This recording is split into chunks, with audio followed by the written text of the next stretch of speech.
कहते हैं मित्रों, जब शनिदेव प्रसन्न होते हैं तो पत्थर भी सोना बन जाता है।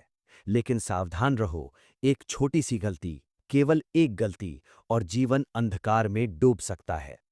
परंतु मित्रों, क्या आप जानते हैं, एक ऐसा पवित्र वृक्ष है जिसकी सेवा से स्वयं शनिदेव का कोप भी शांत हो जाता है। वो वृक्ष है पीपल का महावृक्ष। जय श्री कृष्ण मित्रों।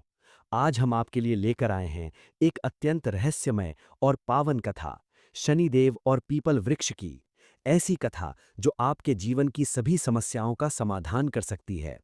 इस कथा में छिपा है दरिद्रता से मुक्ति का रहस्य, संतान सुख का मार्ग और शनिदेव की महाकृपा प्राप्त करने का अचूक उपाय। तो मित्रों, अंत तक अवश्य बने रहिएगा, क्योंकि इस कथा के अंत में मैं आपको बताऊंगा वो चमत्कारी विधि जिससे शनिदेव स्वयं आपकी रक्षा करेंगे। ये कथा है सतयुग के उस पावन काल की, जब देवर्षि नारद मुनि त्रिलोक में भ्रमण करते हुए शनैश्चर लोक पहुंचे। शनैश्चर लोक का वातावरण अत्यंत शांत था।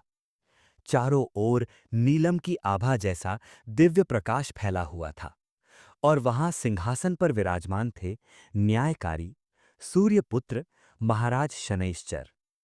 नारद मुनि ने हाथ जोड़कर प्रणाम किया। हे सूर्यपुत्र, हे न्यायाधीश, मैं आपको नमन करता हूं। शनिदेव ने अत्यंत मधुर मुस्कान के साथ उत्तर दिया, आइए देवर्षि, आइए। आपके आगमन से मेरा लोक पवित्र हो गया। कहिए, किस विषय में ज्ञान चाहते हैं आप? नारद मुनि बोले, हे देवराज, मैं त्रिलोक में भ्रमण करता रहता हूं। मैंने देखा है कि मनुष्य आपके नाम से अत्यंत भयभीत रहते हैं। साढ़े साती, ढैया, महादशा, इन शब्दों से ही उनके प्राण कांप उठते हैं। परंतु मैंने यह भी देखा है कि कुछ मनुष्य अत्यंत निर्धन होते हुए भी प्रसन्न रहते हैं, और उन पर आपकी विशेष कृपा रहती है। उनके घर में पीपल का वृक्ष होता है, या वे प्रतिदिन पीपल की सेवा करते हैं। नारद जी ने आगे कहा, हे महाराज, मुझे बताइए, पीपल के वृक्ष और आपका क्या संबंध है? क्यों पीपल की पूजा करने से आपका कोप शांत हो जाता है? और क्या कोई ऐसी कथा है जो इस रहस्य को समझाती हो? ये सुनकर शनिदेव की मुस्कान और भी गहरी हो गई। उनकी आंखों में करुणा उतर आई। वे बोले, हे मुनिश्रेष्ठ, आपका प्रश्न अत्यंत महत्वपूर्ण है। पीपल का वृक्ष केवल एक वृक्ष नहीं है, ये त्रिदेवों का साक्षात स्वरूप है। इसकी जड़ों में ब्रह्मा जी का वास है, तने में भगवान विष्णु विराजमान हैं, और शाखाओं में भोलेनाथ निवास करते हैं। और मित्रों, इसी पवित्र वृक्ष पर मेरा भी वास है, विशेषकर शनिवार के दिन। परंतु देवर्षि, शनिदेव ने गंभीर स्वर में कहा, इस रहस्य को समझने के लिए मैं आपको एक पावन कथा सुनाता हूं। एक ऐसे दीन ब्राह्मण की कथा जिसने पीपल की सेवा से अपना संपूर्ण जीवन बदल दिया और मुझसे मुक्ति पाली। नारद जी ने आतुरता से कहा, हे प्रभु, अवश्य सुनाइए ये कथा। और तब शनिदेव ने कथा प्रारंभ की। ये बात है द्वापर युग के अंतिम चरण की। मथुरा नगरी से कुछ दूर एक छोटा सा गांव था, नंदगांव। उस गांव में रहता था एक अत्यंत निर्धन ब्राह्मण जिसका नाम था दीनानाथ। मित्रों, दीनानाथ इतना गरीब था कि उसके पास तन ढकने के लिए भी पूरे वस्त्र नहीं थे। उसकी पत्नी सुलोचना और दो छोटे बच्चे सभी भूखे पेट सो जाते थे। दीनानाथ कठोर परिश्रम करता, खेतों में मजदूरी करता, लेकिन पैसे मिलते ही न जाने कहाँ गायब हो जाते। एक दिन तो ऐसा हुआ कि 3 दिन से घर में अन्न का एक दाना भी नहीं था। बच्चे भूख से रो रहे थे। पत्नी ने दुखी होकर कहा, स्वामी, हमारे भाग्य में शायद सुख लिखा ही नहीं है। दीनानाथ के हृदय में अत्यंत पीड़ा हुई। वो रात में घर से बाहर निकला, आकाश की ओर देखकर बोला, हे परमात्मा, मैंने कभी कोई पाप नहीं किया, फिर मेरे साथ ऐसा क्यों हो रहा है? क्या मेरे बच्चों को भूखा ही मरना है? तभी मित्रों, तभी एक अलौकिक घटना घटी। आकाश में अचानक काले बादल छा गए, बिजली चमकी और एक दिव्य आवाज गूंजी, दीनानाथ। दीनानाथ भय से कांप उठा। उसने इधर-उधर देखा, कोई नहीं था। भय मत करो दीनानाथ, मैं हूं शनैश्चर, तुम्हारे कर्मों का फल देने वाला। इतना सुनते ही दीनानाथ के प्राण सूख गए। वो धरती पर गिर पड़ा, हाथ जोड़कर बोला, हे प्रभु, हे सूर्यपुत्र, मुझ दीन पर दया करें। मैंने कौन सा पाप किया है जो मुझे इतना कष्ट दे रहे हैं? शनिदेव का स्वर और भी गंभीर हो गया।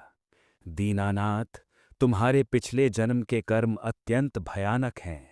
तुमने उस जन्म में अत्यंत घमंड किया था, धन के मद में चूर होकर ब्राह्मणों का अपमान किया था, निर्धनों को ठुकराया था, और सबसे बड़ा पाप, तुमने एक पवित्र पीपल के वृक्ष को कटवा दिया था अपने घर का विस्तार करने के लिए। दीनानाथ सुनकर स्तब्ध रह गया। उसे कुछ भी याद नहीं था, लेकिन शनिदेव झूठ नहीं बोल सकते। लेकिन हे प्रभु, दीनानाथ ने रोते हुए कहा, अब मैं क्या करूं? मेरे बच्चे भूखे हैं, पत्नी दुखी है, क्या कोई उपाय नहीं है? मित्रों, तब शनिदेव के स्वर में करुणा उतर आई। उपाय है दीनानाथ, एक उपाय है। तुमने पीपल का वृक्ष काटा था, अब तुम पीपल की सेवा करो। प्रतिदिन, विशेषकर शनिवार को, पीपल के वृक्ष के नीचे सरसों के तेल का दीपक जलाओ, श्रद्धा से जल अर्पित करो और पीपल की परिक्रमा करते हुए मेरा ध्यान करो। दीनानाथ ने कहा, लेकिन प्रभु, मेरे पिछले जन्म की कथा क्या थी? मैं सब जानना चाहता हूं। शनिदेव बोले, सुनो, तुम्हारा पिछले जन्म में नाम था धनराज। तुम एक अत्यंत धनी व्यापारी थे। तुम्हारे पास असीमित धन था, सोने चांदी के भंडार थे, लेकिन तुम्हारे हृदय में घमंड भर गया था। एक दिन एक वृद्ध ब्राह्मण तुम्हारे द्वार पर भिक्षा मांगने आया। तुमने उसे अपमानित किया, कहा, दूर हो जा भिखारी, मेरे द्वार को गंदा मत कर। वो ब्राह्मण कोई साधारण ब्राह्मण नहीं था, वो एक सिद्ध महात्मा था। उसने दुखी होकर कहा, धनराज, तुम्हारा धन तुम्हें घमंडी बना रहा है। याद रखो, धन क्षणभंगुर है। लेकिन तुमने उसकी बात नहीं मानी, उल्टा तुमने उसे धक्का देकर गिरा दिया। उसी दिन से तुम्हारे भाग्य में मेरा प्रवेश हुआ। मैंने तुम्हारी साढ़े साती प्रारंभ की, लेकिन तुमने फिर भी पश्चाताप नहीं किया। तब एक दिन, मित्रों, सुनिए क्या हुआ। तुम्हारे घर के ठीक सामने एक विशाल पीपल का वृक्ष था। उस वृक्ष पर रोज सैकड़ों पक्षी आकर बसते थे। लोग उस वृक्ष की परिक्रमा करते थे। वो वृक्ष सैकड़ों वर्षों से वहां खड़ा था, लेकिन तुमने सोचा, इस वृक्ष को कटवा दूं तो मेरा घर और बड़ा हो जाएगा। गांव वालों ने तुम्हें समझाया, ब्राह्मणों ने चेतावनी दी, धनराज, ये पाप है। पीपल के वृक्ष को काटना महापाप है। ये त्रिदेवों का निवास स्थान है। परंतु धन के मद में अंधे होकर तुमने किसी की नहीं सुनी। तुमने कुल्हाड़ी उठाई और उस पवित्र वृक्ष को काटने का आदेश दे दिया। जिस क्षण पहला कुल्हाड़ा उस वृक्ष पर पड़ा मित्रों, उसी क्षण धरती कांप उठी, आकाश से भयंकर गर्जना हुई, और मैंने तुम्हारे भाग्य में ऐसा लेख लिख दिया कि अगले 7 जन्मों तक तुम दरिद्रता के सागर में डूबे रहो। ये सुनकर दीनानाथ के नेत्रों से आंसुओं की धारा बहने लगी। वो जोर जोर से रोने लगा, हे प्रभु, मुझसे अनजाने में महापाप हो गया। अब मैं क्या करूं? क्या मेरा कोई उद्धार नहीं? शनिदेव का स्वर नरम पड़ गया। वे बोले, दीनानाथ, तुम्हारा पश्चाताप सच्चा है और इसीलिए मैं तुम्हें मार्ग दिखा रहा हूं। सुनो ध्यान से। पीपल का वृक्ष केवल एक वृक्ष नहीं है, ये सृष्टि का आधार है। इसकी जड़ों में ब्रह्मा जी रहते हैं, जो सृजन करते हैं। तने में विष्णु भगवान रहते हैं, जो पालन करते हैं, और पत्तों और शाखाओं में महादेव रहते हैं, जो संहार करते हैं। मित्रों, और इसी पवित्र वृक्ष में मेरा भी निवास है, क्योंकि मैं कर्म फल का देवता हूं, और ये वृक्ष भी कर्म और धर्म का प्रतीक है। जो मनुष्य श्रद्धा से पीपल की सेवा करता है, उसके सभी पाप नष्ट हो जाते हैं। उसके पितरों को मुक्ति मिलती है, उसके घर में लक्ष्मी का वास होता है, और सबसे बड़ी बात, मैं उसके जीवन से सभी कष्ट हर लेता हूं। दीनानाथ ने पूछा, प्रभु, कैसे करनी है ये साधना? कृपया विस्तार से बताइए। शनिदेव बोले, सुनो दीनानाथ, और हे मित्रों, आप भी ध्यान से सुनिए। प्रथम, प्रत्येक शनिवार को सूर्योदय से पहले उठो, स्नान करो, स्वच्छ वस्त्र धारण करो। द्वितीय, पीपल के वृक्ष के पास जाओ, वहां साफ सफाई करो। वृक्ष के चारों ओर जल छिड़को। तृतीय, सरसों के तेल का दीपक जलाओ। ये दीपक अत्यंत महत्वपूर्ण है। सरसों का तेल मेरा प्रिय है। ये दीपक मेरे सभी कष्टों को दूर करता है। चतुर्थ, काले तिल और दूध का मिश्रण बनाकर वृक्ष की जड़ों में अर्पित करो। पंचम, फिर हाथ जोड़कर आंखें बंद करके इस मंत्र का जाप करो। ओम शन शनेश्चराय नमः या ओम नमो भगवते वासुदेवाय नमः। षष्ठम, और फिर पीपल के वृक्ष की परिक्रमा करो। कम से कम 7 बार, लेकिन अगर 11 या 21 बार कर सको तो और भी उत्तम। सातवां, परिक्रमा करते समय मन में सच्ची श्रद्धा रखो।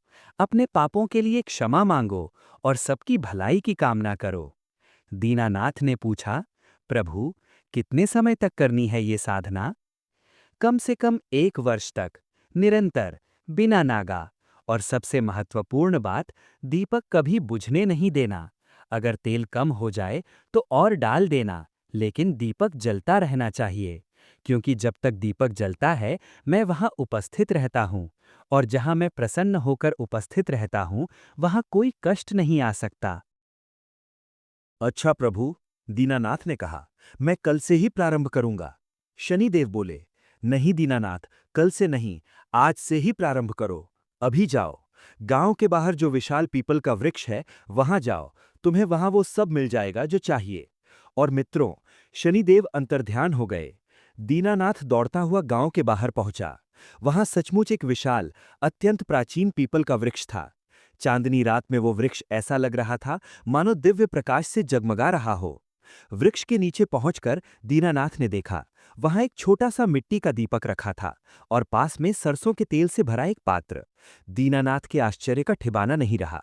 उसने समझ लिया, ये सब शनिदेव की कृपा है। उसने श्रद्धा से दीपक जलाया, हाथ जोड़े और रोते हुए बोला, हे शनिदेव, हे सूर्यपुत्र, हे भगवान विष्णु, हे महादेव, मुझ पापी को क्षमा करें। आज से मैं आजीवन पीपल की सेवा करूंगा। मैं प्रतिज्ञा करता हूं। और पब मित्रों, तब एक अद्भुत चमत्कार हुआ। दीपक की लौ अचानक तेज हो गई। चारों ओर सुगंध फैल गई। पीपल के पत्ते बिना हवा के हिलने लगे, मानो कोई दिव्य शक्ति वहां उपस्थित हो। और आकाश से एक आवाज आई, तथास्तु, तुम्हारी श्रद्धा सच्ची है। अब तुम्हारे कष्ट समाप्त होंगे। दीनानाथ ने पूरी रात वहीं बिताई।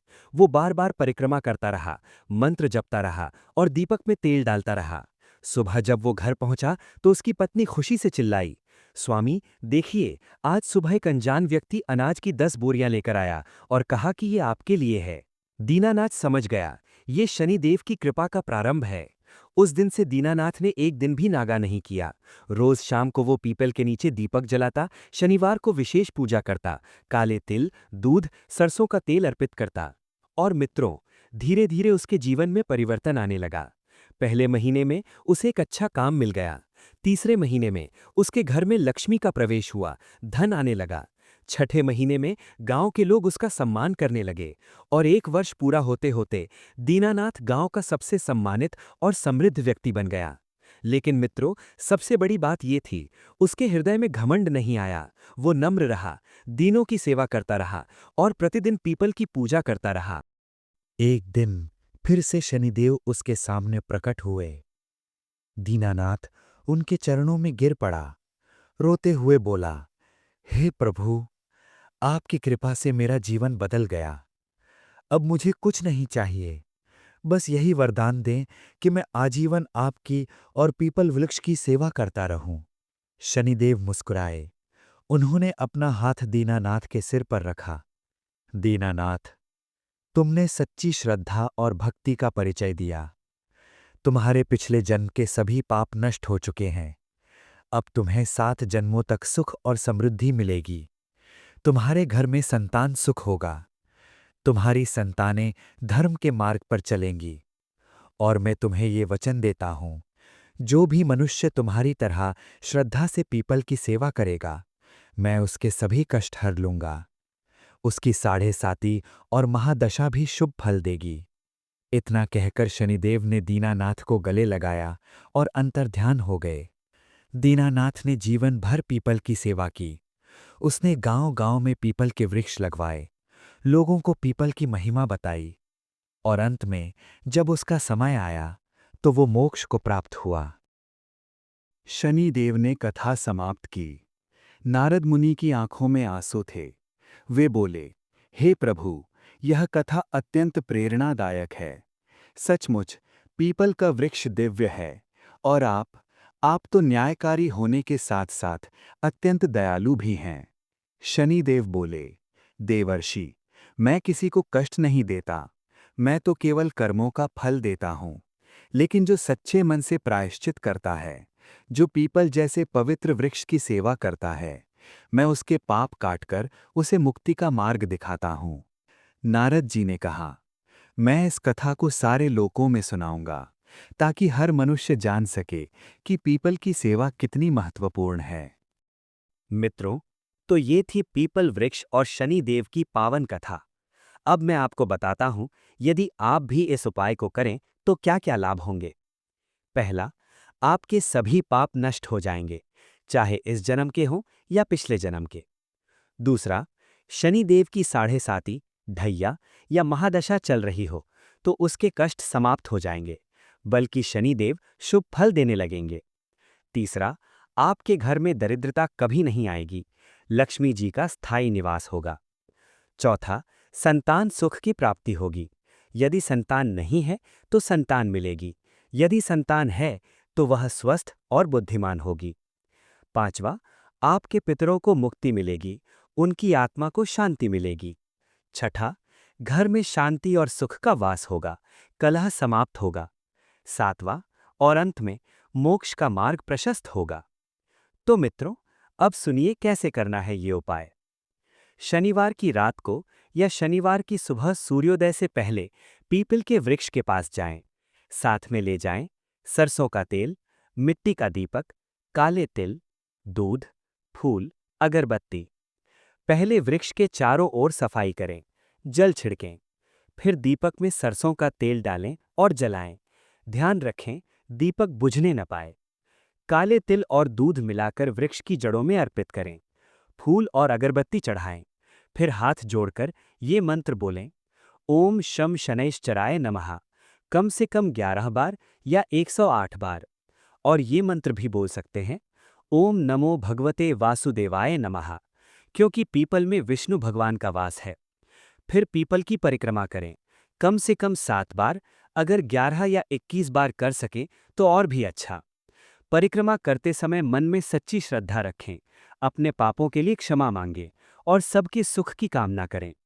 ये उपाय कम से कम 1 वर्ष तक हर शनिवार को करें, बीच में नागा न करें, और देखें आपके जीवन में कैसा चमत्कारी परिवर्तन आता है। प्रिय श्रोताओं, प्रिय मित्रों, आज की ये पावन कथा यहीं समाप्त होती है। मैं आशा करता हूं कि ये कथा आपके जीवन में सकारात्मक परिवर्तन लाएगी। आप अवश्य पीपल की सेवा करें, शनिदेव को प्रसन्न करें और जीवन में सुख समृद्धि प्राप्त करें। यदि आपको ये कथा अच्छी लगी हो तो कृपया लाइक बटन अवश्य दबाएं। इस वीडियो को अपने परिवार और मित्रों के साथ शेयर करें ताकि वे भी इस पावन ज्ञान से लाभान्वित हो सकें। और हाँ, कमेंट में अवश्य लिखें जय श्री कृष्ण या ओम शम शनैश्चराय नमः। ये लिखने मात्र से भी आपको शुभ फल मिलेगा। अगर आप चाहते हैं कि हम ऐसी और भी पौराणिक कथाएं लेकर आएं, तो हमारे चैनल को सब्सक्राइब करना ना भूलें। घंटी के बटन को भी दबा दें ताकि आने वाली हर कथा की सूचना आपको सबसे पहले मिले। तो मित्रों, इसी के साथ हम आपसे विदा लेते हैं। आपका दिन मंगलमय हो। शनिदेव की कृपा सदा आप पर बनी रहे। भगवान विष्णु आपकी रक्षा करें और महादेव आपको सदा शक्ति प्रदान करें। जय श्री कृष्ण। ओम शम शनैश्चराय नमः। हर हर महादेव। नमस्कार मित्रों, फिर मिलेंगे एक नई कथा के साथ।